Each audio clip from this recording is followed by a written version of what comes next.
And I am live. Hello, everyone. And if you don't know who I am, my name is Kimberly Latisse, and this is Champagne Conversations. Hello, everyone. How y'all doing today? I really hope that y'all are doing fine. Today, we are going to go deep into some things. We are going to talk about biases in the medical community against Black women. Yeah, we're going to be concluding this series for right now. I will be picking it back up, but there's a whole lot of other topics that I want to talk about because I could stay on this topic forever and we'll never go anywhere. It's just going to be talking about stereotypes in Black women. So, hey, it is what it is. Hey, Keisha, how you doing? Hey, girl. Ooh, baby, this is a subject we all know somebody or we've been in a situation like this before. It's many horror stories when it comes to Black women in the medical community because for some reason they don't believe us and we are dying at an alarming rate because of it, and we are going to talk about it because this is like deep rooted, like way back. I researched and been looking at it all week, then doing number pissing myself off. But first, we're gonna go over what a stereotype is.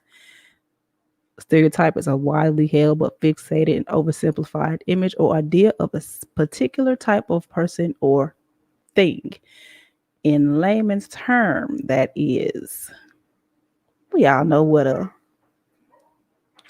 we all know what a stereotype is. This is the third episode, so by now y'all already know.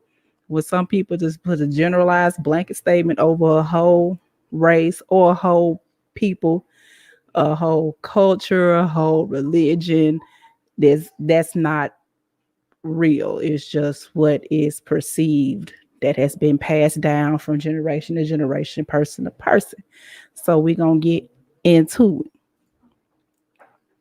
All right. Like I said, we're gonna talk about biases in the medical community that are affecting Black women. So Black women have not been respected in the medical community, and it dates back to slavery. There I said it. Y'all can go Google it. Y'all can read all type of research papers on it, whatever. It's all gonna come back to this: that Black women aren't respected in the medical community, and it dates back to slavery. All right, so we're gonna talk about a little dude named James Marion Sims. If y'all do not know who he is, look him up. He is the modern father of gynecology, but we're going to go into how he became that. Well, little Dr. James here would do surgeries on black, well, we all know slaves are black, but enslaved Black women with no anesthesia. And y'all know what gynecologists do. Yes, I did say gynecologists do. He developed all type of surgical procedures and tools on slaves with no anesthesia. You know, yeah, he ruined a lot of women. He did. Very young women. Very young women. And he did horrible things. Just imagine being cut on, your lady parts being filleted like a catfish, and you can feel everything. He did just practice medical procedures on women, on slaves with no anesthesia. And then when he perfected his craft or perfected a tool, he would go do the same procedures on white women with anesthesia. And he will learn whatever surgical procedure that he learned on the slaves. He was saving white women's lives while black women were being killed, basically. And if a procedure didn't go well, he tried again, either on the same slave or a different woman. Oh, that one died. Well, we're gonna try it again on somebody else. And he kept on doing it. And that's how he became famous. And now he has a statue in New York somewhere. I think it's New York, where women were protesting. Like they are holding this man in higher regard as being the father of gynecology, and he was experimenting on slaves. Yeah. And we're going to talk about that too, Shayla, because, and it's not just him, it's perceived that black people, even today in 2020, it is perceived that black people have thicker skin and we feel less pain. When I was reading this, I was like, I know you fucking lying. What? Yes. Today, it is perceived that black people have thicker skin and feel less pain. Yeah, that's just talking about him. It's a whole nother guy that was doing that too. And we're gonna get into him too. I got notes, girl. No, I had to write this down. Girl.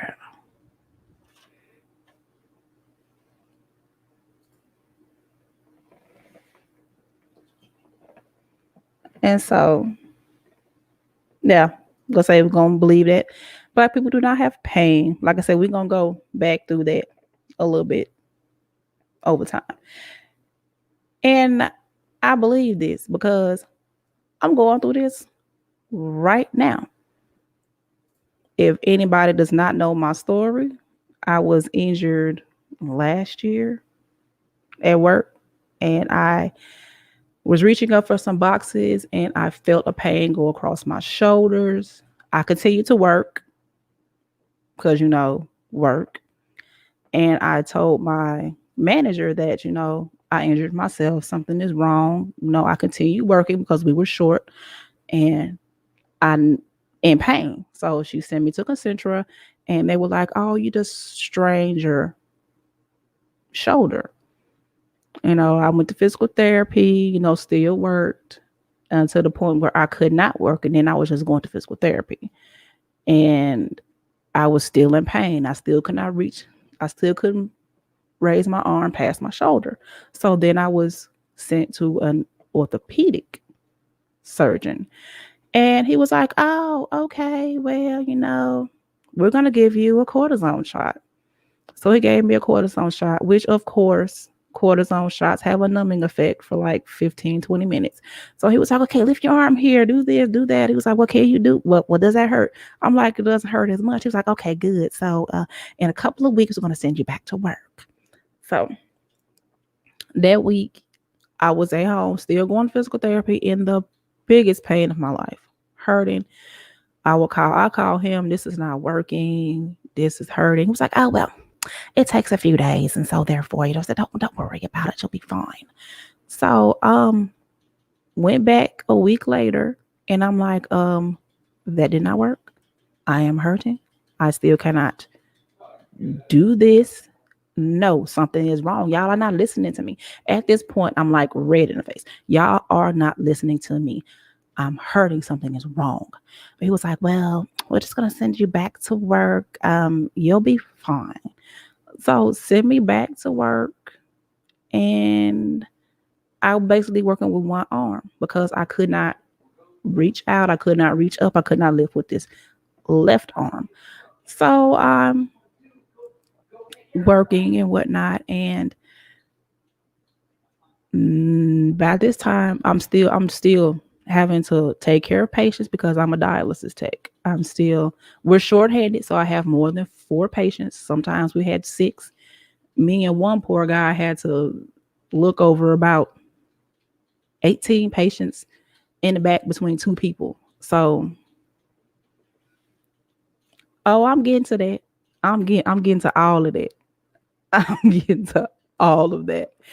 And I'm going every month telling this man, this is not working. I'm still in pain with this. And they were just giving me a muscle relaxer, like no pain medication or a anti-inflammatory. So I'm like, okay, whatever. I'm still going to work every day. And if y'all know anything about a dialysis tech, I'm getting up 3:30 in the morning, being at work between 4:30 and 5, getting off sometimes at 5, if not later, depending on if I had to close. So at this point now, I cannot lift over 10 pounds. So I can't open. So I was primarily closing, which is supposed to require no lifting, but we all know. Yeah, I'm t- it's so many black women who are going to have a story, and it's sad. And this is just my shoulder story. I can't tell you about my birth story when I almost lost myself and my child because of negligence of doctors. Yeah, it is. I have not had any good experiences with doctors, and that's really sad because we need doctors. And so we were getting back. So he was like, "Well, I don't understand why. What would it, all this is supposed to happen? You're supposed to be able to do this." So they sent me to get an MRI. So I get an MRI, and it was like, "Well, it's only showing that you have some swelling and some bone spurs. But check this out. I've been having swelling in the same arm for 5, 6 months. Something is wrong." But yet, hold on, I'm still working, still going to work, still having to live my daily life, and eating is in the background, acting up.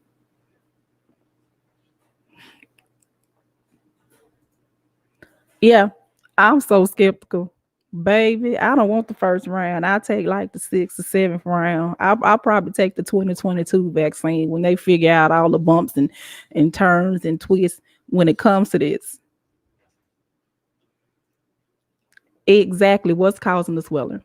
So y'all know I'm going off. If there's swelling, something's wrong. And why the swelling not going down after months? This happened in September of 2019. I did not have my surgery until February 11th of 2020. I went that long, still working, still fighting with these doctors. And the only reason why I went under the knife is because basically it was supposed to be a surgery just to prove that nothing was wrong. But we're going to get to that anyway because I had to jump through 12 million hoops just to get the surgery. So, like I said, I'm still going to work. He stopped me from going to physical therapy. So, I'm not getting into physical therapy. You're just sending me to work. So, I'm going every month. This is not right. Something is wrong. Y'all not listening to me. Not only now is my left arm in pain, but now my right arm is hurting. Well, he was like, "Well, don't worry about it. It's just overexertion. And once we figure out what's wrong with your left arm, then your right arm will be fine because it's going to even back out." Remember that I told y'all that. This was in like around November. So, yeah. Remember I told y'all that. Yeah. Still swelling. Still swelling. And so I was scheduled for what's called I think it's FTE. It's like a functional evaluation test. I may be saying it wrong, but it's got them letters in it somewhere. So I get the test. I'm there. And like the lady was like, "How you're acting and how you're holding your arm, I'm surprised that nothing is torn."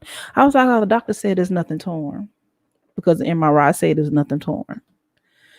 So she was like, "No, something's not right." So they finally finally offered me surgery because there was nothing else to do. So of course I took it. Yeah. He was supposed to go in and remove bone spurs and arthritis that should free up, as he said, free up my arm so I shall be able to lift my arm. He went in and it was a 90% rotator cuff tear. And it had been torn for so long that my bones had started healing. So all of that had to be scraped because basically he had to take the rest of my tendons off, fix those, fix what had been atrophied and everything, and put those and connect those back to my bone in my left shoulder. But wasn't nothing wrong. So yeah, that's just one story. And I still did not really have any pain medication because I would tell them I'm in pain. And they told me just to get some Aleve or some Tylenol or get an anti-inflammatory. I'm like, what? And that's even to this day after my surgery. Yeah, it is. And it's very hurtful because that kind of puts a tear between the patient and the doctor.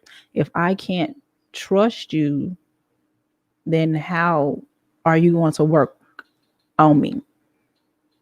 If you can't see past this, how are you going to be non-biased and work on me? I saw this and this is terrifying.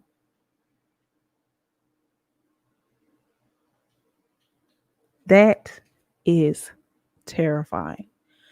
And it's a lot of stories that are like this. Exactly like this. My mother went through something like this. She had ovarian cysts. She had some in her uterus that were big as softballs. They just thought my mother was gaining weight. My mother looked like she was 22 months pregnant. I remember that. She had to have everything taken out. They did not believe that my mother was in as much pain as she was in. And that's crazy. When she finally had her hysterectomy, she had, I think, like 14 tumors in her uterus. Some were as big as softballs. It's crazy. Yeah, that is crazy. And we gonna get into this. Yeah, I'm sorry that you went through that also, Shayla. That is crazy. You could have lost your life, and they do not believe that we are in pain. They don't believe that nothing is wrong with us. And it's deep seated in the medical community. As women, yes, we have horror stories. Men have horror stories too, because they feel that Black people feel less pain. Excuse me? Like we're not human. And that's crazy.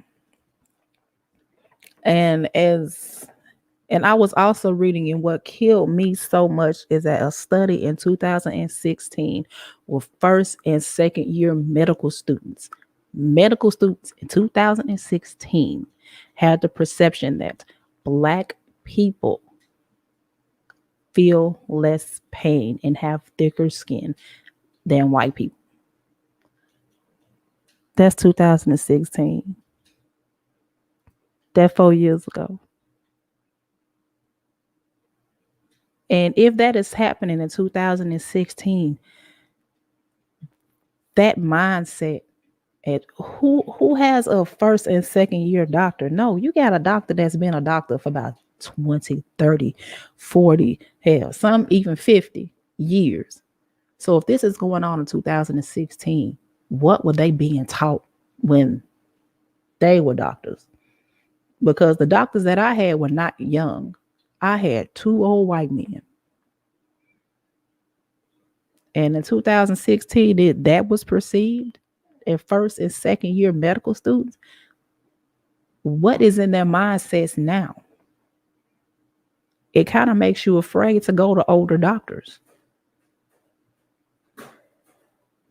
I know I am now because I've been screwed over by two old white men because both of them said the same in two different states, said the same thing.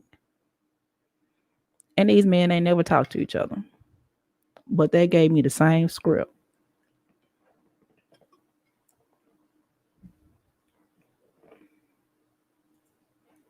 Yep, they really are. They really are. And we are perceived as less than. Like I said, I'm going to keep saying it. We feel less pain. We have thicker skin and we can endure more. And that is a stereotype that is killing us as Black women and basically as a people, as a whole community. It is killing us. That's I'm telling y'all. I was reading this, and if y'all think I'm just making some stuff up, go read it for yourself. You can go Google is free 99 plus tax. Go right in, Google bias in the medical community, and the first thing y'all gonna see: Black women, Black women, Black women, Black women, at an alarming rate. And they are. And that's a whole nother thing also, because it is perceived that Black women are less educated and that we don't know about our bodies. And in the medical community, Black women are hypersexualized, like everything is our fault. Everything is something that we've done. Even when we go to a gynecologist, I prefer a woman gynecologist myself. But there are men gynecologists and there are men gynecologists that are good. Me, myself, personally, will prefer a woman. Me, myself, personally, will prefer a Black woman because of these biases. I've just had my whole ass torn by the whole medical community. So at this point, I really, when it comes to things like that, oh, let me look at my notes. Yeah, I went over that. Oh yeah, here we go. And that theory of Black people having thicker skin and feeling less pain came from an 19th century doctor named Thomas Hamilton. And he was a wealthy plantation owner who did experiments on a slave named John Brown. And what he did to this man was cruel and unusual. He would literally put blisters on this man to prove that Black men had thicker skin than white people. He would torture this man, cut this man, do unimaginable things to this man to test his pain levels, how much he can endure, and how deep his skin was while this man was still alive. And that theory has literally been passed down from then. And it is killing us today. Let's read.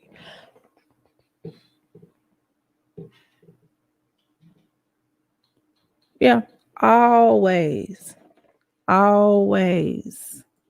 ask, baby, I don't trust none of them. Oh, and that's just that. We're going to talk about how Black women are 3 to 5 times more likely to die before, during, or after childbirth. And if y'all think I'm just making that up, the CDC said that, baby. I got it in little brackets up there. The CDC. I got this. I got that line. This right here from the CDC. That is terrifying. And I believe it because I myself have a birth trauma tale. Um, I was going in to have my daughter, my second daughter. And I went in the first time, I was contracting and hurting and everything. I was sitting back home. They was like, "Oh, you're not dilated enough." That's just, that's protocol. So I come in, bam, I'm about 6, 7 centimeters. So they're like, "Okay, well, they called my doctor in and all this good stuff." So I'm in there chilling and everything. And they were like, "Well, Miss Brown, you need to go ahead and get the epidural now before it gets too late." So I'm like, "Okay, I had one with my first child. So, it wasn't no problem. A quick in, quick out. It wasn't a thing." So they were like, "Well, Miss Brown, we have some students here and you have to, to sign this waiver. They're not going to, they're going to be watching." And I'm like, "Oh," I said, "Why y'all want to do that on me? Like, y'all ain't got nothing else better to do?" It was like, "Well, it's protocol and woo this and woo that." Well, they're just going to be watching the anesthesiologist. I'm like, "Okay, they're not going to touch me." I was like, "No, they're going to watch the anesthesiologist." Okay, so I'm like, whatever. So my mom was like, "Well, this is a teaching hospital." I went to UAMS. "This is a teaching hospital and, everyone has to learn. So, they're professionals. They're not going to do anything." I'm like, okay. So I went on to sign the waiver and let them do it. And it hurt. And so I was like, something's not right. Y'all not doing it right. Y'all need to stop. It was like, "Well, Miss Brown, you're jumping." No, I'm not. My mother is holding me. I'm holding my mom. I'm like, and no, I'm not. Something right. Then all of a sudden I felt a pop in my back. Pain shot up. It felt like a fire, like just went up. I just felt all the back of my head and everything. I was like, something's not right. Something's not right. Y'all need to stop. So they ended up stopping, and everything just started going off. All the weird bells and whistles, everything just started going off. They checked my daughter, and her pulse ox had dropped down to 30. So they were like, "Okay, emergency C-section." So I ended up having a C-section. When they cut me, because they thought that the epidural worked, I felt it. So I'm in there screaming. So they ended up giving me a general. They got my daughter out and she was blue. So she had to be resuscitated. Girl. So that's crazy.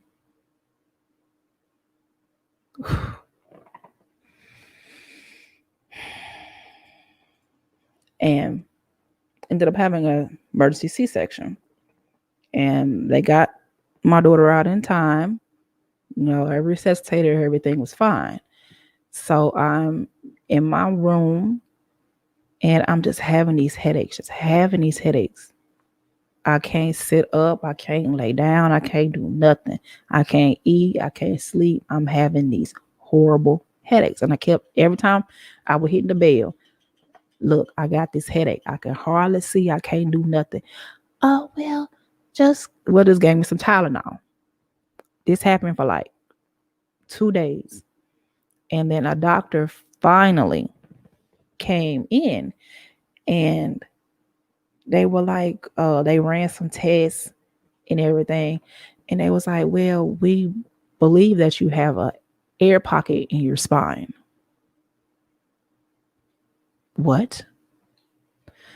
It was like, what did they have you in here laying down flat? Because you're supposed to lay down flat for 24 hours. I was like, "No, I've been in here for almost 2 days. And they did not tell me I had to lay down flat." So apparently, I had an air bubble in my spine that had traveled. I had to be put on a caffeine drip, a IV caffeine drip to stop this. They were called spinal headaches. I had spinal headaches, and the only thing that stopped them was caffeine because it kept, like, you know how caffeine works as a dilator. It kept everything dilated so blood can flow. And so they ended up having to do what's called a blood patch. They took 30 milliliters of blood from my vein. They only found a vein in my hand because I had IVs everywhere. So they had to go into my hand. And they filled the bubble that was in my spine with blood. Yeah, I was misdiagnosed.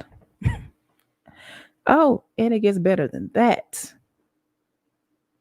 After I had my daughter, I had a growth on my side, on my right side. I was in so much pain. And I went to the ER. I mean, I literally had a lump, a growth on the side hanging from where my uterus is, like hanging. And they were like, oh, that's just a hematoma, probably from the surgery because it was an emergency and they had to cut you so fast and move this and move that. I'm like, ma'am, I know what a hematoma is. This is not a hematoma. Something is wrong. But it was like, well, that's what it is. So they just basically left it at that. No, of course it wasn't. Of course. Why? Of course it was not held accountable because guess what? Well, I'm sorry, Miss Brown, you signed a waiver. This is a teaching hospital. Things can go wrong. That's why we have professionals here also. So, yeah. And my back still hurts from this day. And I still have spinal headaches. I have migraines so bad that sometimes I can't even eat. I can't sleep. I can't do anything because my head is in so much pain and it's from here to here. And it's just all hurt. And I have to drink like 2 pots of coffee just to get any type of relief. I have to drink coffee every day, keep a certain level of caffeine in my body, or I will become sick. Thanks, you, AMS. You did great. Well, getting back to, so it was like, well, it'll go down. And they gave me some wide spectrum antibiotics and some Motrin, basically. God know you lying.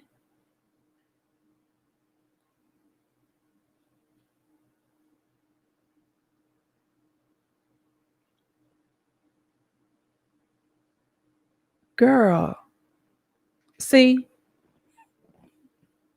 that right there. That right there. That's a lot. Oh my God. I'm so sorry, Shayla. You have multiple stories just like me. Oh my God.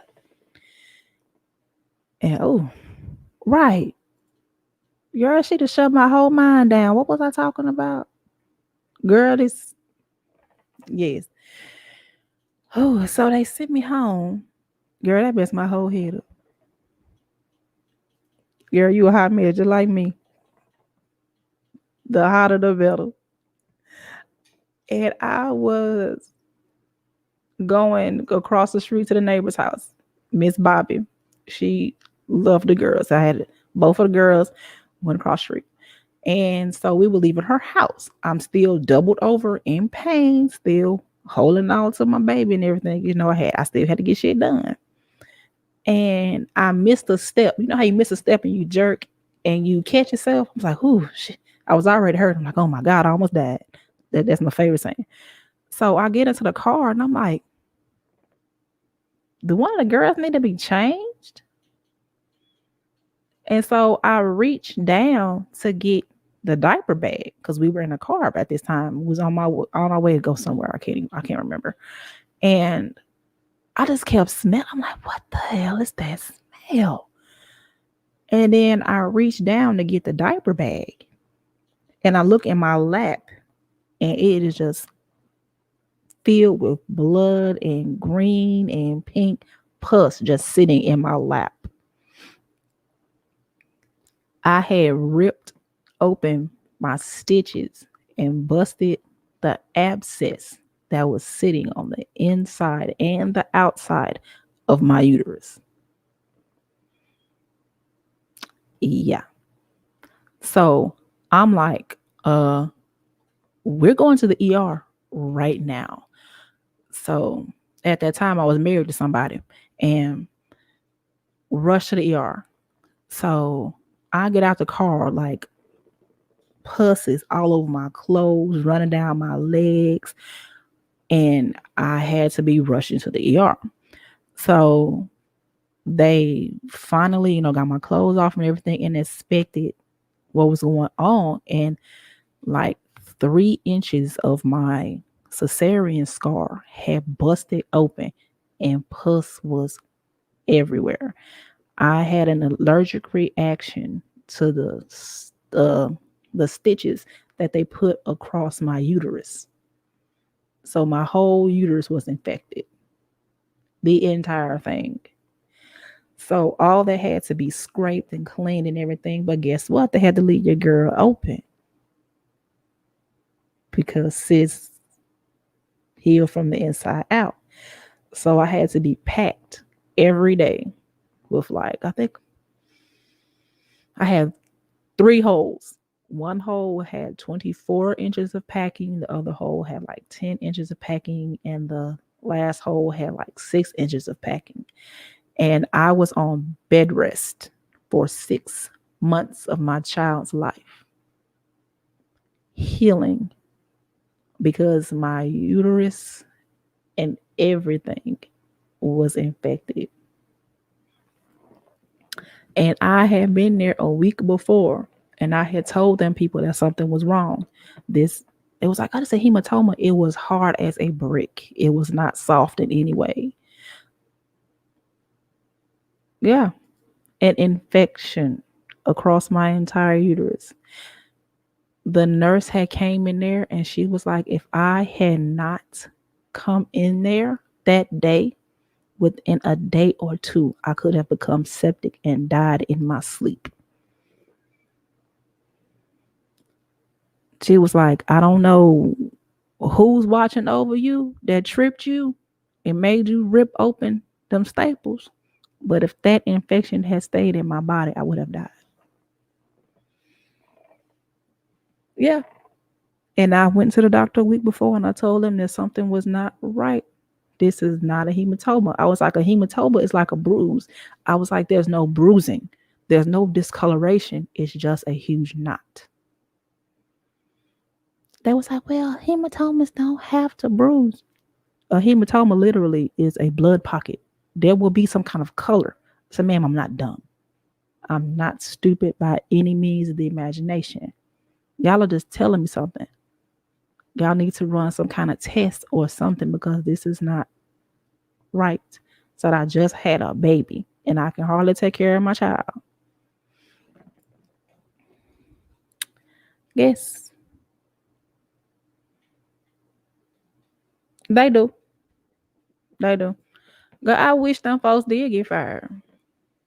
Them hoes probably still walking around UMS ER right now. Like ain't nothing happened. Because they feel like they saved my life. Because I'm still here. Yeah. It's crazy. Yeah. It's crazy. But baby, I'm not the only one that has these horror stories with childbirth. Y'all can look it up. Serena Williams almost died after having her daughter. She had blood clots after her cesarean. And she was telling those people that she did not feel well. And they just dismissed it as her just being in regular pain. She had blood clots in her lungs. That woman was gasping for breath, almost died after she had her daughter. That's Serena Williams, a wealthy Black woman. The same thing happened to Beyonce Knowles. when she was carrying her twins. She almost died of preeclampsia. Beyonce, Miss Beyonce, the one that owns the whole entire internet, like Beyonce, almost died from preeclampsia. So it does not matter how much money you have. It does not matter what you do. Your skin is all that they see. And that is sad. Yep. Mhm. Sure did. That's why her last two children, she had surrogates. She cannot safely carry children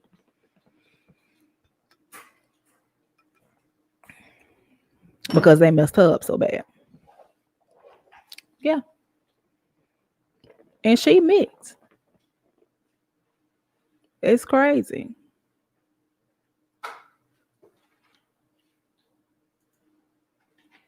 Yo, how you doing?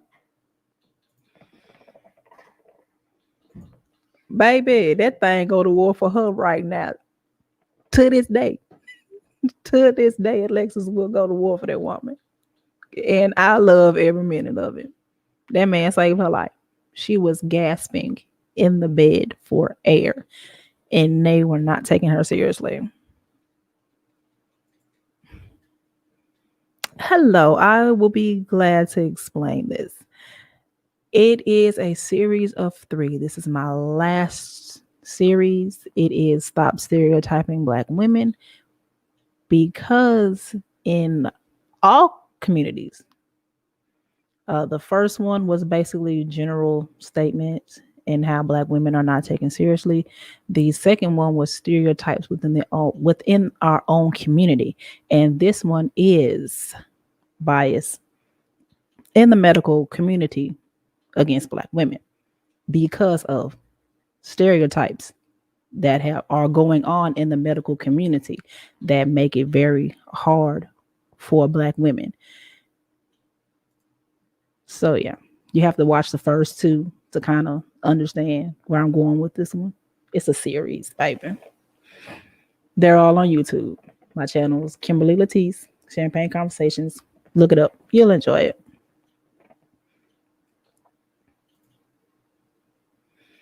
Yeah, I'm glad too, because that would have been a powerful Black woman that would have been lost if her husband had not gone in there and spoken up for her. Because just listening to her story, she said she was laying in the bed, gasping for air, and they were not taking her seriously. Like, how can you look at someone, you see that they are clearly not able to breathe, and walk by them like they're lying or something? I did.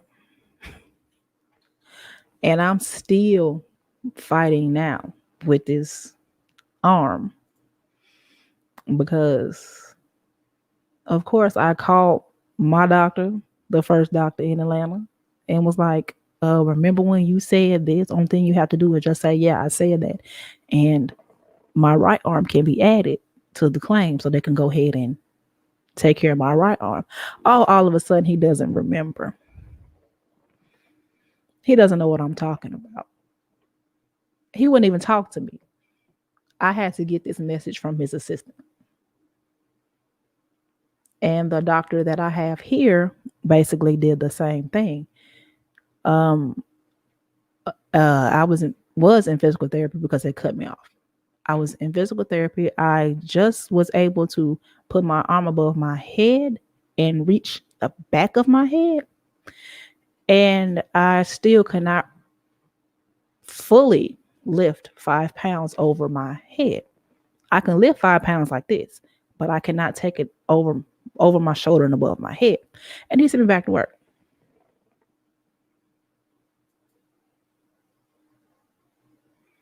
Well, I'm glad that you are here to learn. So see, I likes that. I likes that. So Any questions that you have, I will do my best to answer them. And hey, I have a whole series. This is a series of 3, and I have more podcasts that if you would like to watch them, you can leave a comment or send me a message, and I will be sure I will talk to you. I have no problems. Any questions that you have, I will answer them, or anybody in the comments will answer them. So, what was I talking about? Yeah. So he was like, "Yeah, we're gonna go ahead and send you back to work for a 3-week trial." Excuse me, sir. Excuse me. How you gonna send me back to work and I can't lift over 5 pounds? You know what this man told me? Buckle up, y'all. Use common sense and body mechanics. In 2020, this man told me to use common sense and body mechanics. If there's something that I cannot lift, just ask somebody else to help you lift it. But just make sure that you don't hurt yourself. I said, screw me. Girl, I wish I was kidding you. I had a nurse case manager in there as a witness for me, baby, and she looked him upside his head and said, "Excuse me." That man told me to use common sense and body mechanics. I said, "What about my physical therapy?" You know what this man told me? I can strength train at home. And I said, "How's that?" And I can't lift over 5 pounds. This man told me, "Oh, you know, you can lift laundry baskets," and proceeded to give me an example of how I can put the basket close to my body and put my arms around it and lift with my back and not with my shoulders.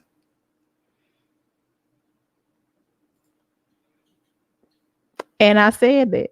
I said, I don't have 5-pound patience. I have grown people, and a majority of them are a little meaty. And you're telling me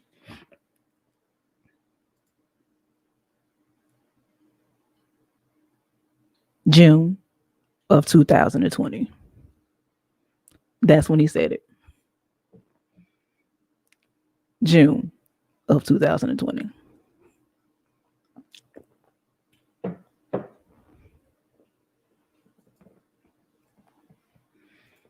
Baby, newborns weigh 5 pounds.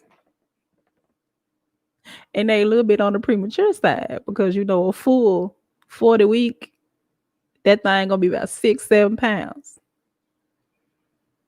A majority of them. There are 5-pound babies and they are adorable. They're so small, but they're adorable.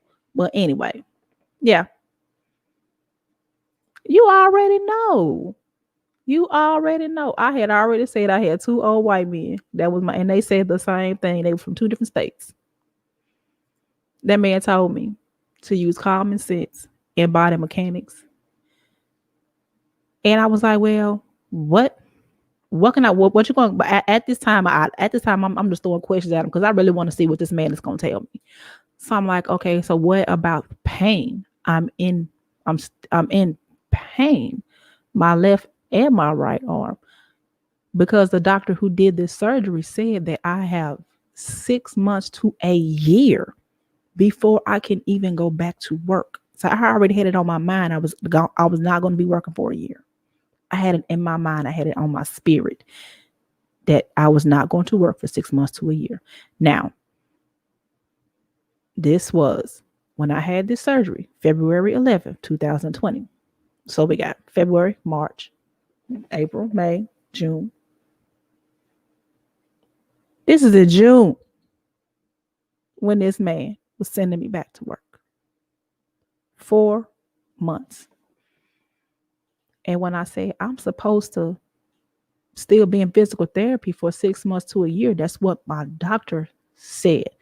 That man told me, "Oh, we're no longer going by his protocol. I'm your doctor now. You're no longer in Atlanta."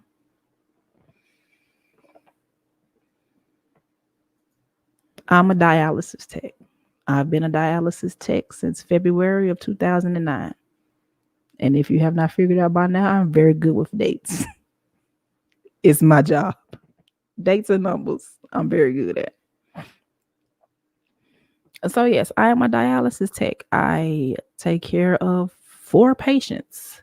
I weigh them, I stick them with needles, or if they have a catheter, since I am in a state now that I can do catheters, I put catheters on and I watch them between 3 and 5 hours.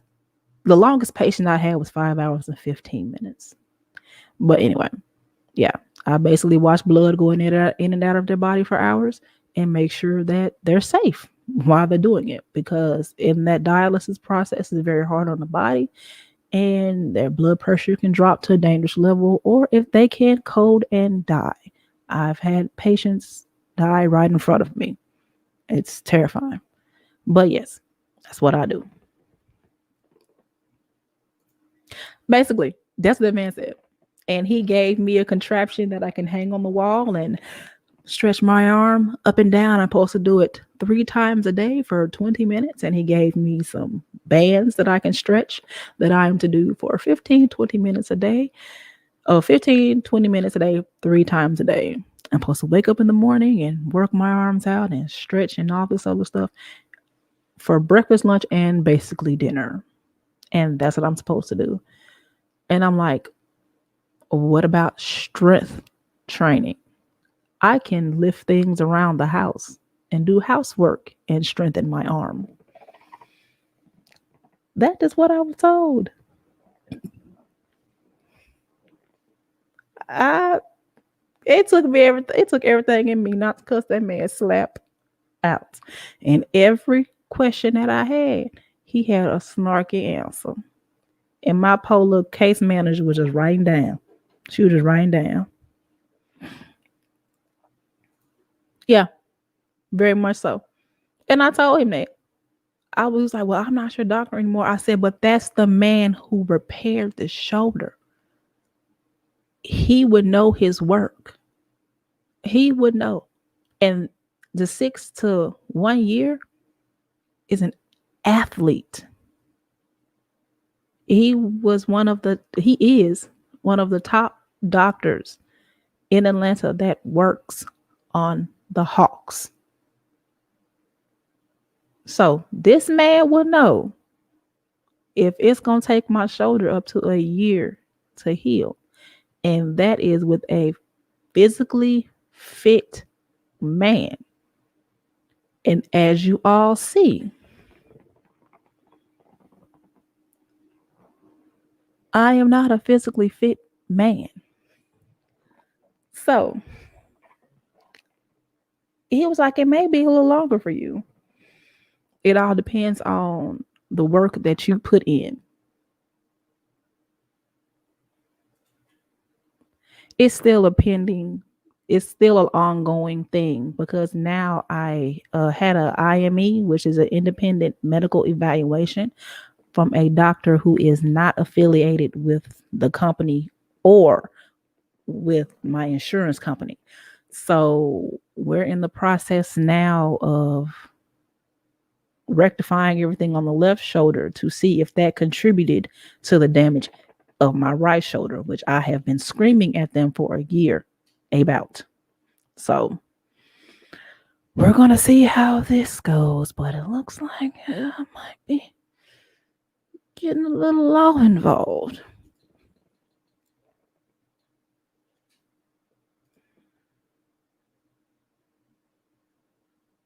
Oh, he read it. He just didn't care.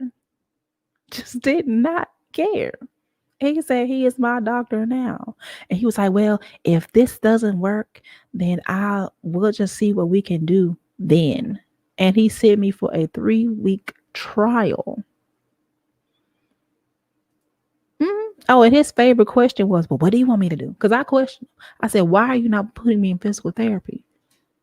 I physically cannot lift a full coffee cup. I have to drink out of a cup with both hands like I'm a fucking toddler. Well, what do you want me to do? This is all that I can do. Yes, it is an active workman comp claim. Yes. So right now I'm just going through the process of what basically jumping through hoops and protecting myself in the process. Because basically I'm in the process of proving that I was right and they were wrong. And as you know, some people cannot handle being told that they were wrong. And I'm basically dealing with someone that is like that.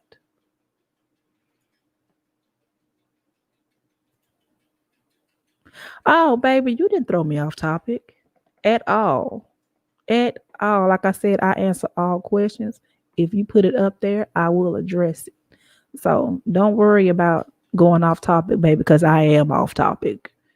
I'm very off topic. I may be talking about puffy clouds and marshmallows in a minute. I don't know. It's not gonna work. It's not. Cause after a while, it's just like all I'm doing is I can do this. Like I'm supposed to do this for 20 minutes. I mean, I do it, but I can't sleep in a comfortable position at night. I have to sleep on my back, which is the most uncomfortable position. I can't sleep. I'm a side sleeper. Been sleeping on my side all my years. And now I have to sleep on my back. And I do not have the smallest tatas in the world. So I'm beating myself up in my sleep. And I'm like, I can't lay back too far or I'm choking. I gotta prop myself up. I gotta put a pillow under this shoulder, a pillow under that shoulder, and pray that I go to sleep. Some nights I'm up to 2, 3, 4, 5 o'clock in the morning because I basically have to pass out to go to sleep because it is that uncomfortable. Yeah, it's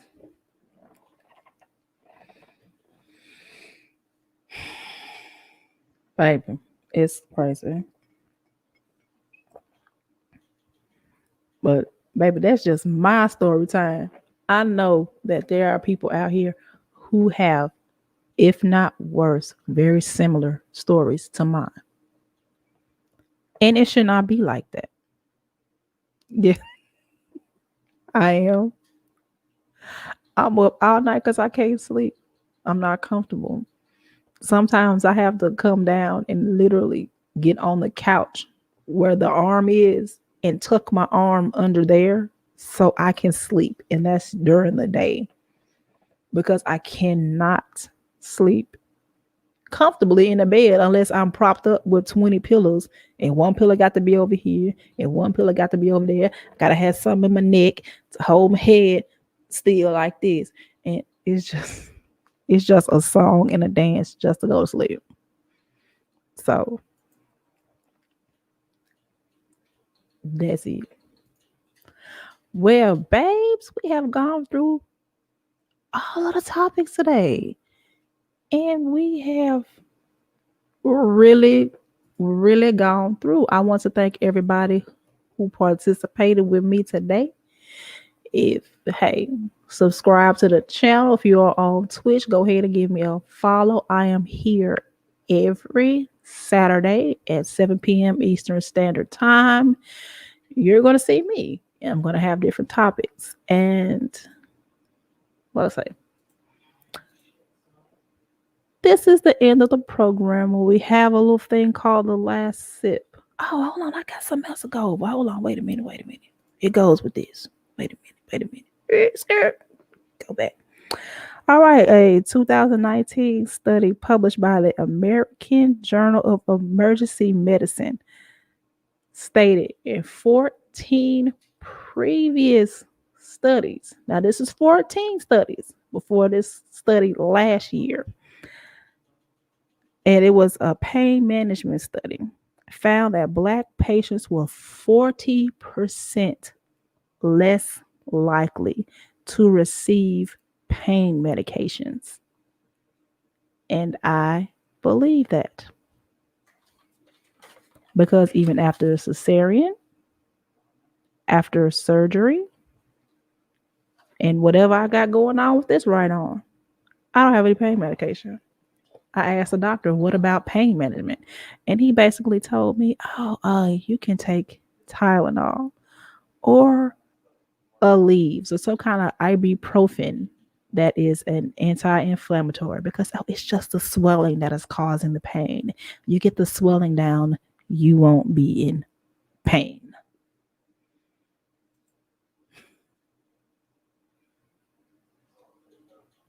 Yeah, baby, you can't ask a doctor nothing these days. Google is free. Anything I got going on, not to say that I go to WebMD because WebMD had you thinking that you either pregnant or got cancer. So I don't go to WebMD. But if you actually research and teach yourself, you will answer your own questions.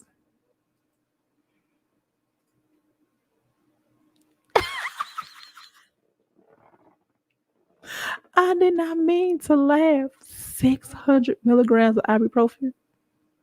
They gave me 800 after a cesarean.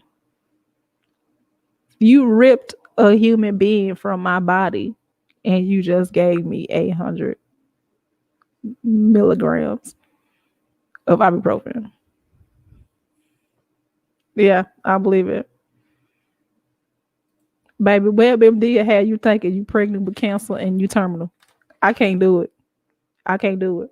You asked them, you got a dry cough. It could be pregnancy. I can't do it. They would have you messed up. But yeah, and Black people are 34% less likely to be prescribed opiates. We not part of the opioid crisis. We're not. Most of the time, grandma's just trying to get a little relief for the arthritis in her hip, and you giving that baby Tylenol. So yeah, yes, it's crazy, absolutely bonkers. But we're gonna get through this last sip because I got an announcement, baby. This is the end of the show called The Last Sip. And if you don't know what that is when I just basically, this is basically the end of the show where I will talk about something that's on my mind. Sometimes it's topic, sometimes it's off topic.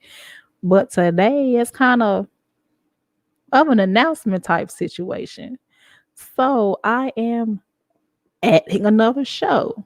It's going to be a midweek show. No, it is not going to be Champagne Conversations. It's going to be something different. Do I have a name for the show? No. It's probably going to be on Wednesdays. It's going to be a midweek kind of check in, see how y'all doing. Shoot the shit for about an hour or two. You come in, vent. I'm going to, if you want to come on here and talk shit with me, I will send you the link. You can come on up here and you can be right on this panel too, and we can talk it and hash it out and see how y'all doing. Like I said, it's gonna probably Wednesday. I don't know a time yet. I don't have a name, and I want to actually, yes, another show. So y'all gonna see me on more than just on Saturdays. Y'all gonna see me throughout the week, so I'm getting on y'all nerve. So yeah, don't forget about my show on Wednesday. It's probably gonna be like a little mental health check-in. See how y'all doing. See how I'm doing. See how the world doing. Y'all might want to ask about eating. Y'all might want to see eating. I might put her on camera. Y'all might see Athena. I might put her on camera also. Since everybody seem to love my dogs, y'all come get them. They be sitting on the porch with all that stuff. I put them out every week. Every week I put them out. But anyway, yes, baby, that is my last sip. This is the end of the show. I'm gonna be adding another show. Y'all gonna be seeing me. Oh, you probably can guess on it. I'll probably try to get some kind of phone line. Y'all call in. All that. We gonna do all that. We gonna go big or go home. See, you the main one that come get them. You come get them. They're getting on my nerve. Come get them. But anyway, thank y'all so much for being here. Oh, if you are not subscribed to the channel, go ahead and do that. Thank you. If you're on, I just forgot how to speak all of a sudden. If you're on Twitch, give me a follow. If y'all do not follow me on Facebook, Champagne Conversations, go ahead and do that. So when I go live, y'all know if I have an event, y'all will know. Hey, y'all gonna be here with me. Matter of fact, y'all can do all three. Y'all can follow me on Twitch. Y'all can subscribe on YouTube and like the page on Facebook. Thank y'all so much. Thank you. Thank you. And I will see y'all next week. If not Wednesday, because I don't know if I'm gonna start it this Wednesday or Wednesday coming up. But we're gonna add this guy. We're gonna add this show. So thank y'all so very much. Make sure y'all comment, like, and share. Send this to somebody who y'all think would enjoy this show because I enjoy doing it. And I will see y'all next week. Bye.